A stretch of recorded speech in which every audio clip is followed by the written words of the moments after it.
Assalamualaikum warahmatullahi wabarakatuh. Perkenalkan, kami dari kelompok 5 kelas 04 akan mempresentasikan hasil kerja kelompok kami tentang kata tugas. Namun sebelumnya itu izinkan kami memperkenalkan anggota dari kelompok kami. Saya Arpan dengan NIM 23011250036 sebagai moderator. Saya Yulia sebagai presentator dengan NIM 2301125000004. Saya Nindri Adi Sudah Iskandar sebagai presentator dengan NIM 2301125000008. Saya Febriana AR sebagai presentator dengan NIM 2301125000012. Saya Nabila Zahra sebagai presentator dengan NIM 23011250016. Saya Wafa Nafisa sebagai presentator dengan NIM 2300112500020.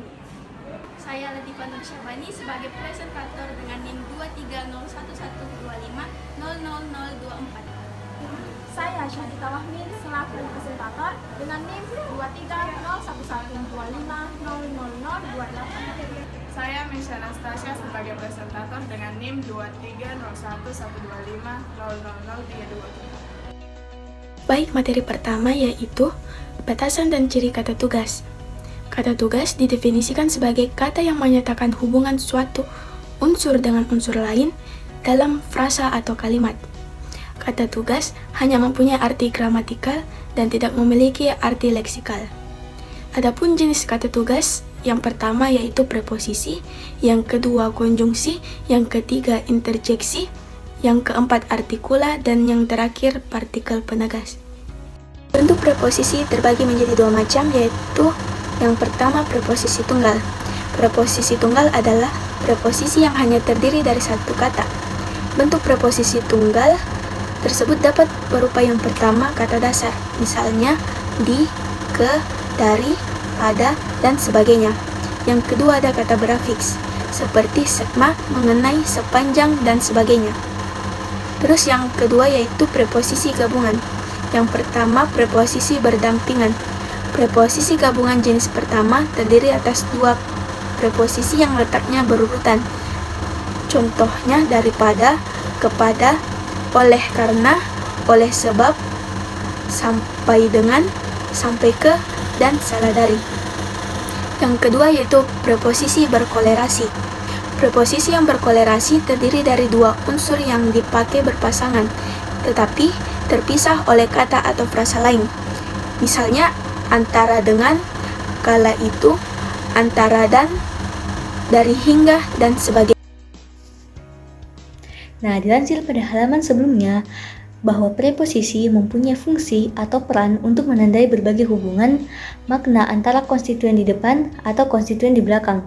Sebagai penanda hubungan, terdapat 8 peran semantis preposisi yang lazim dalam bahasa Indonesia, yaitu ada penanda hubungan tempat, hubungan peruntukan, hubungan sebab, hubungan kesertaan atau cara, hubungan pelaku, hubungan waktu, hubungan ihwal, dan hubungan.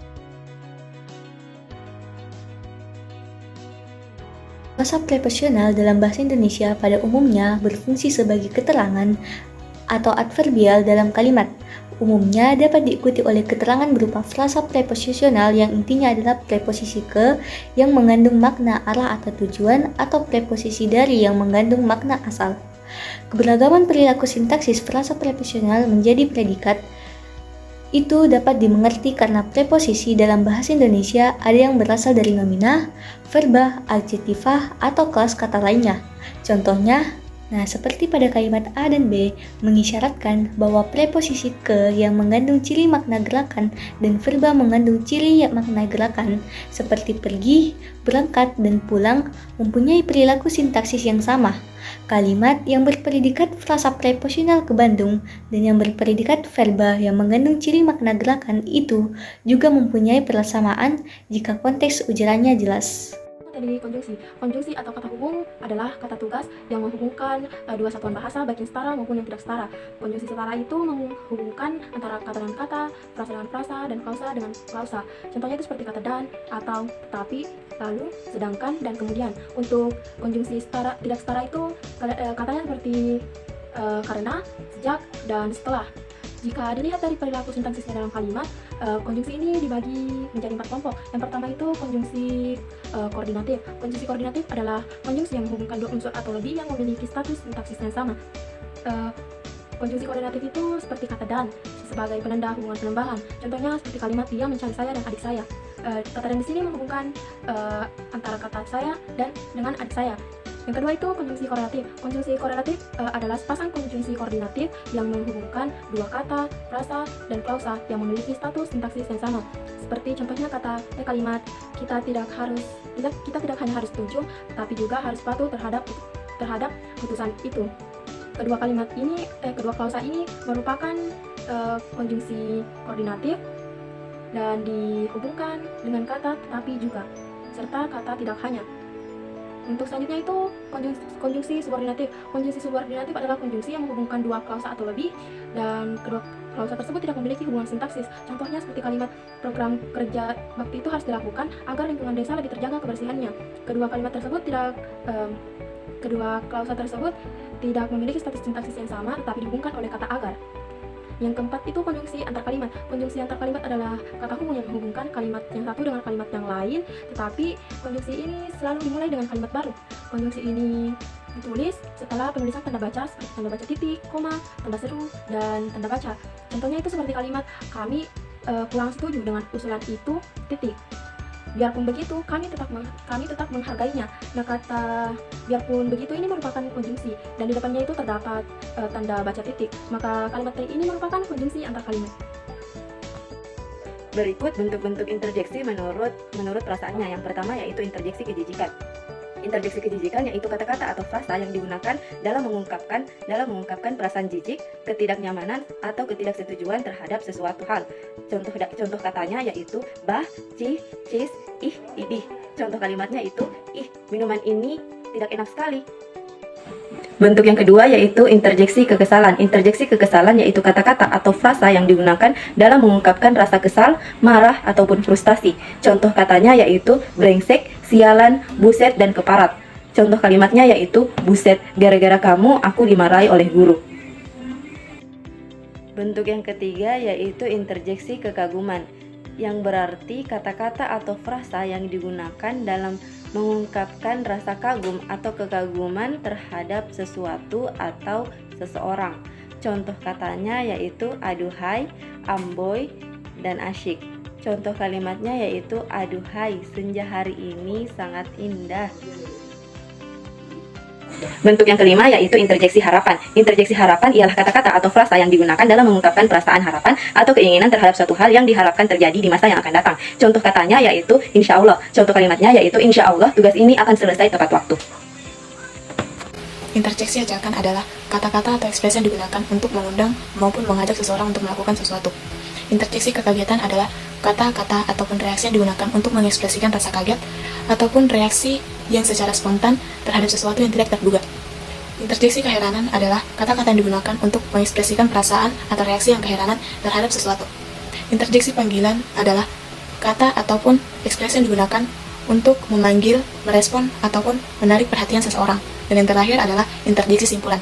Interjeksi simpulan adalah kata atau ekspresi yang digunakan untuk menyimpulkan, merangkum, ataupun mengakhiri suatu pembicaraan ataupun argumen secara singkat dan jelas.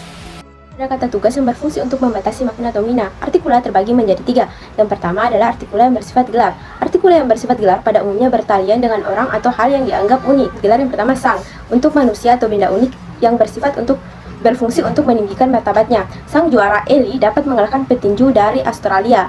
Manusia yang memiliki martabat tinggi dalam keagamaan atau kerajaan.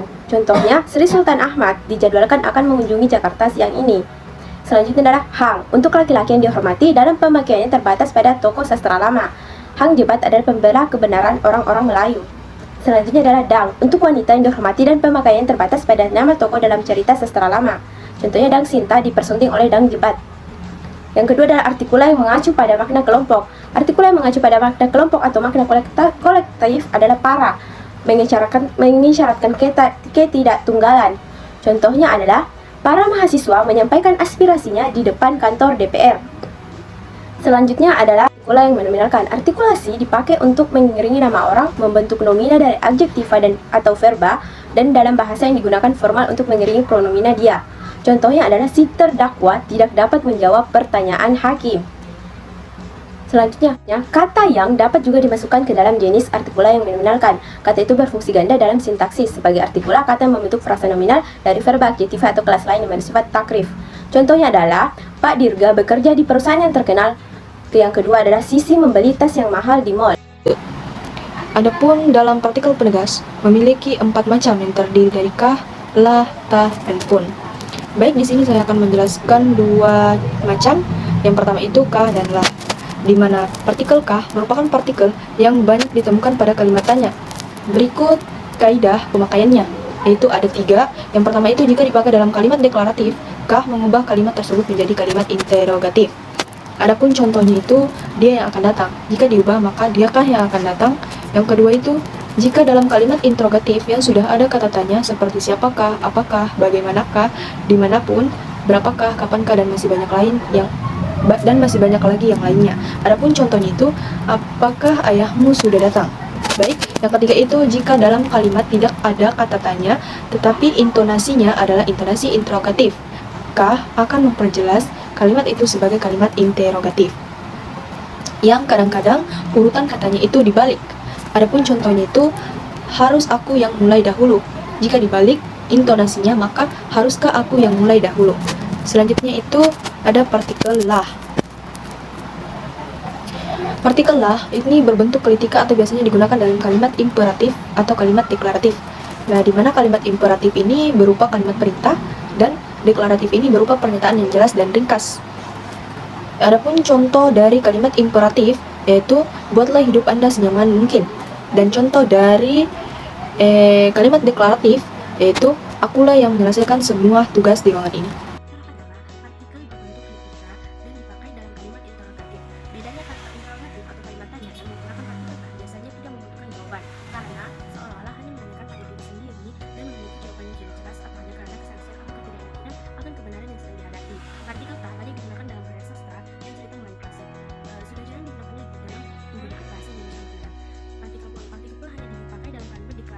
Dan dalam bentuk tulisan, partikel itu dipisahkan dari kata yang mendahuluinya. Kaidah pemakaiannya adalah sebagai berikut. Pertama, pun dipakai untuk menjelaskan arti kata yang diiringinya. Kedua, pun sering dipakai dengan lah untuk menandakan perbuatan atau proses mulai berlaku atau mulai terjadi.